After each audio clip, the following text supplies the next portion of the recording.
Bienvenue sur le podcast Artisane, l'art de fabriquer une vie entrepreneuriale à son image. Des idées simples, pratiques pour embellir votre vie entrepreneuriale, de votre image de marque à votre site web, on discute de tous les défis, petits et grands. Seul ou accompagné d'invités aux histoires uniques, ce podcast a pour vocation de vous offrir une source d'inspiration dans votre propre vie. Mon souhait est que chaque épisode vous offre de nouvelles perspectives, éveille votre curiosité et vous pousse à explorer de nouvelles avenues.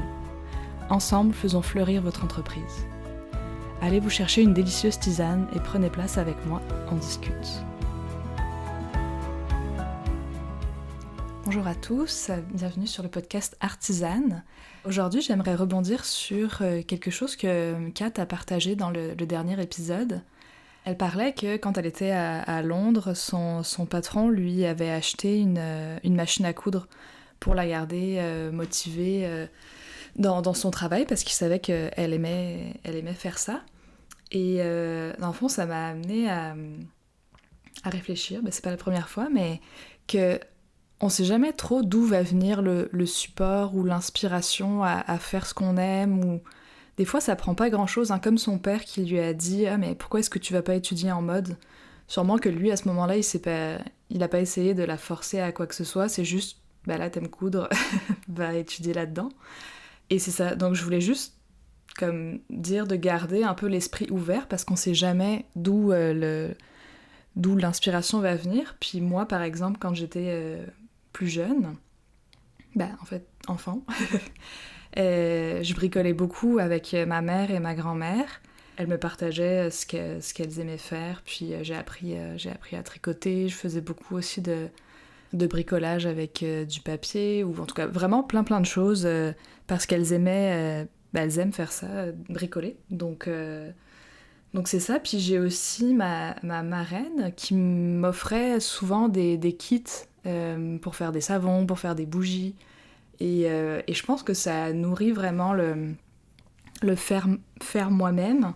Donc ça, c'est plus pour mon autre entreprise qui est Porcelaine Sauvage, où je fais des créations artisanales à partir d'éléments recyclés. Bon, là, ça combine mes valeurs plus environnementales, mais c'est ça. Donc c'est juste pour dire que surtout les enfants, parce que c'est dur de mettre le doigt d'où est-ce que ça vient, nos envies, nos passions. C'est l'environnement dans lequel on est plongé, au final, qui nous nourrit. Et je vous suggère de faire l'exercice de revenir en arrière, ou qu'est-ce que vous aimiez faire aussi quand vous étiez petit, parce que des fois, quand on est un peu perdu, qu'on sait plus trop qu'est-ce qu'on aime, qu'est-ce qu'on veut faire de notre vie, c'est bon de revenir à ça. Juste parce que quand on est enfant, on réfléchit pas à combien d'argent on va faire avec cette passion, ou peu importe, il n'y a pas les mêmes enjeux. C'est vraiment, on le fait parce qu'on aime ça. Puis, ça se perd après tranquillement, puis il y a beaucoup d'autres facteurs à prendre en compte. Mais c'est ça, moi, il y a 2-3 ans, quand j'ai été un peu perdue, j'avais fait un coaching, puis ça faisait partie des exercices à faire. Donc j'avais renoté les métiers que je voulais faire quand j'étais petite. C'est drôle de regarder que je les ai quasiment tous faits, là. Il y avait maîtresse d'école, donc ça, je pense que c'est vraiment ça qui est en train de se manifester plus en ce moment, de partager aux autres. Alors c'est pas avec les enfants, c'est pas dans le même cadre, mais de partager ce que je sais pour aider les autres à grandir, en gros, sans prétention.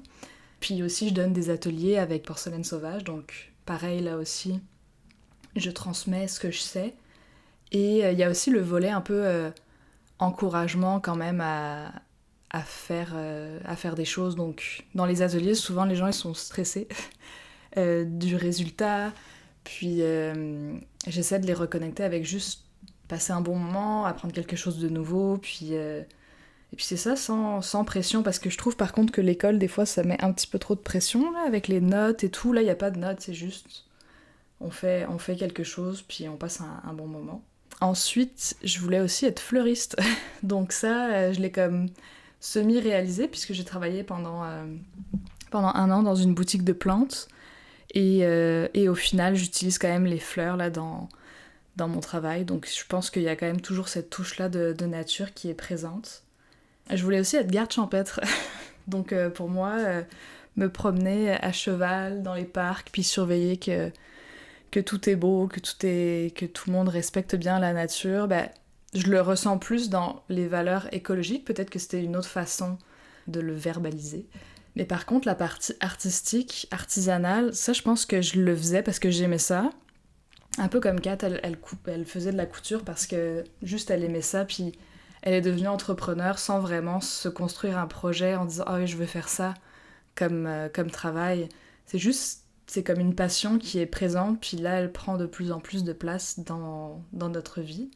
Donc je pense que c'est vraiment important de s'entourer aussi de personnes qui croient en vous, qui sont motivées par leur propre vie aussi, pour comme s'entraider un petit peu, brainstormer, puis être capable de faire ce qu'on aime finalement.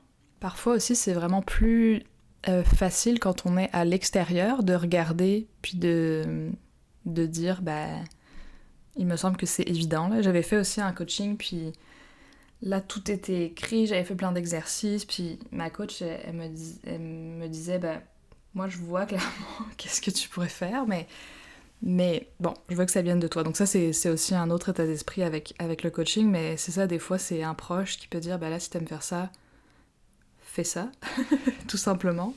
Donc, ouais, c'est ça. Un regard extérieur, ça aide vraiment, parfois, quand on est vraiment bloqué. Donc voilà, je voulais juste vous partager ça, puis vous dire que l'inspiration de notre carrière, ça peut vraiment venir de n'importe où, là. D'une simple phrase à une rencontre, un livre. Moi, je me rappelle que quand j'étais plus jeune et que je devais choisir mes études universitaires, j'avais vu le film 30 ans sinon rien avec Jennifer Garner. Bon, elle travaillait dans une agence pour un magazine. Et j'avais trouvé ça génial, là, tout le montage qu'elle fait avec des photos et tout, c'était vraiment... Et c'est là que j'ai eu le déclic pour le design graphique. Donc ça m'a comme aiguillée une première fois au final, mais tout au long de notre vie, on a des choix à faire, puis c'est ça qui aiguille un petit peu notre route. Puis finalement, c'est jamais linéaire, parce que oui, je suis allée étudier en design graphique. Après, j'ai comme continué d'autres études. Après, j'ai travaillé finalement en design graphique. Après, j'ai quitté parce que ça me convenait pas le cadre. Puis là, finalement, j'y reviens. Donc, c'est vraiment cyclique, mais si la passion est là, puis le fond de ce qu'on fait, on l'aime, je pense que ça restera toujours quelque chose de présent pour nous, puis d'épanouissant aussi. Donc, c'est ça qui est important. Puis ça peut changer aussi. Hein. Je ne sais pas du tout... Si on posait la question en entrevue, où est-ce que vous voyez dans 5 ans ? Aucune idée.